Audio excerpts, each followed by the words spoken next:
पुसद तालुक्यातील पुस नदीवर कपडे धुण्यासाठी गेलेल्या चिमुकलीच्या अंगावर ट्रॅक्टर ट्रॉली गेल्याने तिच्या जागीच मृत्यू झाला। ही घटना वनवारला येथे गुरुवारी सकाळी 10:30 वाजेच्या सुमारास घडली। सदर ट्रॅक्टर वाळू उपसा करण्यासाठी आला होता अशी माहिती आहे।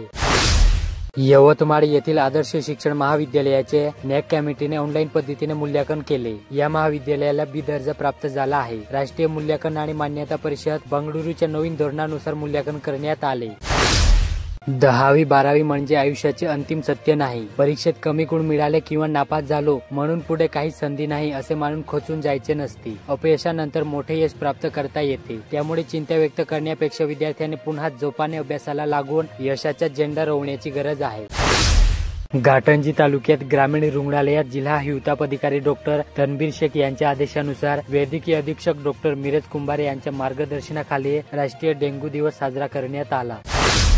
यवतमाळ जिल्ह्यात पावसाळ्यात शहरात पूरस्थिती निर्माण होऊ नये म्हणून नगर परिषद प्रशासनाने आपत्ती व्यवस्थापन आराखडा तयार केला। त्यासाठी सर्वप्रथम शहरातील प्रमुख नाल्यांची सफाई केली जात आहे। 26 प्रमुख नाल्यातून गाळ काढण्यासाठी निविदा देण्यात आली। 899 रुपये प्रति मेट्रिक टनाने हा गाळ उपसला जात आहे। यासोबतच इतरही उपाययोजनांच्या कामांना गती देण्यात आली। आपल्या तक्रारी निकाली निघतील, आपल्याला न्याय मिळेल या अपेक्षेने नागरिक विविध शासकीय कार्यालयांकडे तक्रारी करतात, विनंती अर्ज देतात, निवेदने सादर करत असतात। यावर वेळीच कारवाई होणे अपेक्षित आहे। त्यामुळे ज्या कार्यालयांकडे तक्रारी निवेदने प्रलंबित असतील त्यांनी त्या तातडीने निकाली काढाव्या असे निर्देश पालकमंत्री संजय राठोड यांनी गुरुवारी यवतमाळात आयोजित समाधान शिबिरात दिले। अवकाळी पावसाने काढणीला आलेल्या भुईमूग, ज्वारी, मूग आणि तीळ पिकांचे मोठ्या प्रमाणात नुकसान होत आहे। यातून शेतकऱ्यांना मोठ्या आर्थिक नुकसानीचा सामना करावा लागत आहे। गत 24 तासात जिल्ह्यात सरासरी 14 मिमी पावसाची नोंद करण्यात आली। हवामान विभागाने पुढील 2 दिवस विजांसह पावसाचा अंदाज व्यक्त केला। ऑपरेशन सिंदूर मोहिमेतील सैनिकांच्या सन्मानार्थ गुरुवारी सायंकाळी वणी येथील विश्रामगृहातून तिरंगा रॅली काढण्यात आली। ही रॅली संपूर्ण शहरभर फिरली। या रॅलीचे नेतृत्व माजी आमदार संजीव रेड्डी बदकुरवार यांनी केले। या रॅलीत शहरातील विविध क्षेत्रातील पदाधिकारी, नेते, कार्यकर्ते, नागरिक व महिला सहभागी झाल्या। वणी येथील सामाजिक कार्यकर्ते तथा कामगार नेते संजय खाडे यांच्या मार्गदर्शनात 23 मे रोजी वणीत विविध सामाजिक उपक्रमाचे आयोजन करण्यात आले आहे। दिग्रस तालुक्यात प्रशासकीय इमारतीत अपंग वयोवृद्ध व्यक्तींना चढणे उतरण्यासाठी लिफ्टिंग व्यवस्था करावी या मागणीचे निवेदन मुख्याधिकाऱ्यांना प्रहार संघटनेच्या वतीने देण्यात आले। उमरखेड तालुक्यात पाकिस्तानला भारतीय सेनेने ऑपरेशन सिंदूरच्या माध्यमातून सडेतोड उत्तर दिले। यात अनेक दहशतवाद्यांचा खात्मा करण्यात आला तर देशासाठी लढताना अनेक जवानांनी आपले प्राण अर्पण केले। शूरवीरांना श्रद्धांजली अर्पण करण्यासाठी आणि भारतीय सेनेप्रती कृतज्ञता व्यक्त करण्याच्या उद्देशाने उमरखेड शहरात गुरुवारी तिरंगा सन्मान यात्रा काढण्यात आली होती।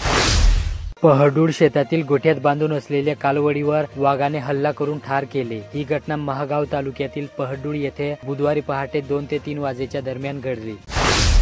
उमरखेड तालुक्यात पावसाळ्याला लक्षात घेऊन मान्सून पूर्व शहरातील नाल्यांच्या सफाईचे काम युद्ध पातळीवर सुरू करण्यात आले। शहरातील सर्व प्रकारच्या नाल्यांची साफसफाई वेळेपूर्वी पूर्ण करण्याचे निर्देश मुख्याधिकारी महेश कुमार जामनोर यांनी कर्मचारी व कंत्राटदारांना दिले आहेत। शहर स्वच्छ करण्यासाठी विशेष मोहीम अंतर्गत नाले सफाईला सुरुवात करण्यात आली।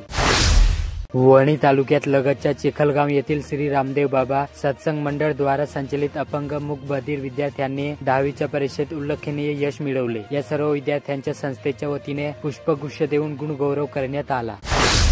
महागाव तालुक्यातील तिवरंग ते मलकापूर हा रस्ता मुख्यमंत्री ग्राम सडक योजनेतून मंजूर आहे। या रस्त्याचे काम 2 वर्षापासून सहथगितीने सुरू आहे। 2 दिवसापासून पाऊस कोसळत असल्याने रस्त्यावर चिखल आहे। चिखलमय रस्त्यामुळे यवतमाळ येथून महिलेला घेऊन आलेली रुग्णवाहिका रस्त्यातच अडकून पडली। पुढे जाता येत नसल्याने रुग्ण महिलेला रस्त्यातच उतरविले। या प्रकारामुळे गावकऱ्यांमध्ये बांधकाम कंपनी विरुद्ध संताप व्यक्त होत आहे।